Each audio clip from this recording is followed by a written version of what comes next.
महंगाई के बायस शहजादकोट के शहरी नीम पागल बन चुके।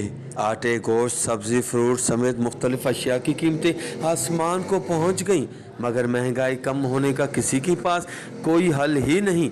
जबकि दूसरी जानिब आम इंतखाबात के सिलसिले में डोर टू डोर वर्क करने वाले उम्मीदवारों के पास भी महंगाई कम करने का कोई पॉलिसी मौजूद ही नहीं। सही महंगाई ॾींहों ॾींहुं वञे थी वधंदी। असांजी सिंध हुकूमत ना ख़ामोश लॻी पई आहे। जेके बि असांखे हथरादू बोॾायूं इन जा जेके बि सब्जियूं आहिनि उहे रोज़ के रोज़ वाध थी थी वेंदी वञे। असांजे लाइ को बि हुकुमरान असांजे बारे में न सोचियो आहे त असां ग़रीबनि खे कहिड़ो पैकेज ॾींदासीं या कहिड़ो रिलीफ ॾींदासीं। इन जे करे ॿ बि असां ग़रीब खाइण को चढ़ी विया आहिनि।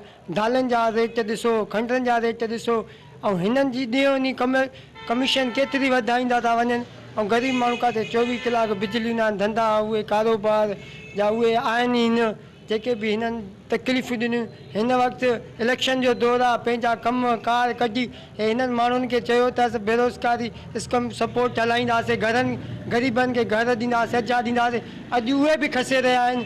ज़ालिम हुकुमराननि खां असां इहा ई मुतालबो कयूं था अहिड़ी हुकूमत अचे जेके ग़रीबनि जो साथ ॾिए ऐं ग़रीबनि सां हमदर्द थिए। महांगाई जेको आहे न घटि कोन थी थी। हिन असांजे लाइ निगरान हुकूमत भलो आहे। जेका इन खां पोइ जेका अचण वारी हुकूमत आहे उहा जेका ईंदी न हिकिड़ी सैलाब आणींदी महांगाई जी। हिन महिल असां ॾिसूं था त जेके पटाटा आहिनि 40 रुपया हलनि था असां वटि किलो। प्याज़ असां वटि हिन महिल 150-200 ते हले थो। टमाटर 100 ते हलनि था।